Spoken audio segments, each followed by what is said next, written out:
We were on a family vacation in California, where my dad's side of the family's from, and I remember listening to my uncle explaining to me and my family exactly what he does for a living, because he was experiencing some pretty big success. And as I listened to him, I just felt just an overwhelming sense of clarity and excitement. I remember sitting there at the table and actually seeing sparks go off as I started to connect the dots and think about the possibilities of bringing this business model back to Austin. That's where it was born, the idea of starting Noble Capital. And from there, we really never looked back. I'm Jaden Newman, the CEO and founder of Noble Capital, and I believe everybody has a story to tell. I'm excited to share the story of Noble Capital with you. Well, I started the company literally in a garage office. I knew I had to find my borrowers, at the same time go out there and advertise and market to the people that would lend the money. And just like learning how to ride a bike, you just step up and start going for it, and next thing you know, you're down the road. The goal was just to support my family and get this business started. Hired my first employee and my assistant, and we moved into a commercial property. We began to hire and staff up. Originally, that team was about 3 or 4 of us. We grew very quickly once we started to build the team and experience success. We didn't have a lot of competition, so we were able to really take the market by storm in the beginning. At our peak, leading up to 2008, 2009, we had over 30 employees. We had several different divisions of the company that were up and running. One of the things about those days is we were very, top heavy. Even with the greatest intentions, you still don't know what you don't know. It's not a word that financial experts use lightly, but a lot of them were using it today. Panic. And it's being called the mother of all write-downs. As you mentioned, $18 billion lost, 40% of the stock value wiped out. Never in my wildest dreams imagined that the landscape would be excluding Lehman Brothers, Bear Stearns. Is yet another negative headline for a slowing economic picture that's beginning to look more and more like a recession. A worldwide recession. Now, this is what it looks like when the world's largest bank is hemorrhaging. So what does it mean for all the Americans waking up to this news this morning?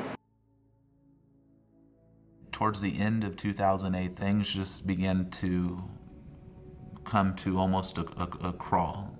When we started hearing about banks failing and large financial institutions beginning to fail, it became evident that this was something that we've never seen before, I've never seen before in my life. We were venturing into the unknown, and that's when this major transition took place for us. We had to start downsizing quite rapidly. So we went from over 30 employees down to, at our low point, only 5 of us.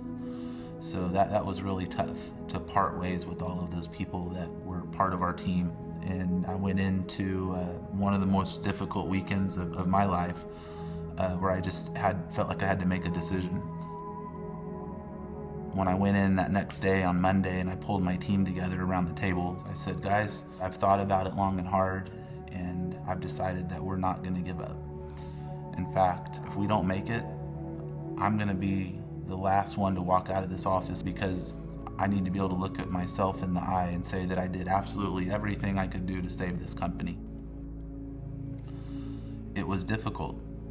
All we could do is show up every day and do our best and put one foot in front of the next.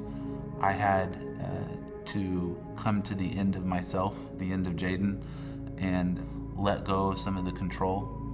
And as we built back this time around with partners, we decided to get back to the main focus, which is the residential private money lending program.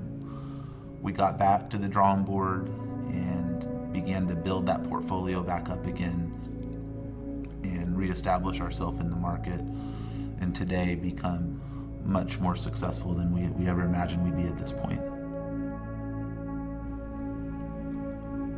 When you're faced with adversities like that and you're in a difficult position, what do you do?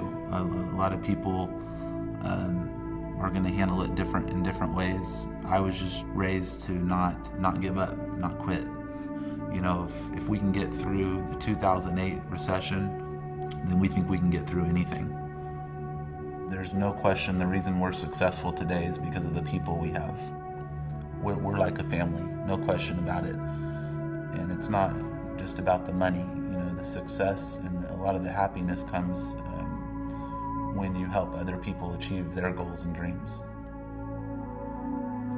Our journey with Noble Capital, having that early success and then getting knocked on our behinds and then fighting back and making a comeback, is a story that's told over and over in many aspects of life. All I can say is I'm thankful for my inner circle that was there to encourage me and to stand by me in navigating the storm and leading this company back to success. Life is not easy. We all go through struggles. We all go through storms, difficult times. It's not what happens to us that really matters. It's who we become through it. We like to say we're just getting started.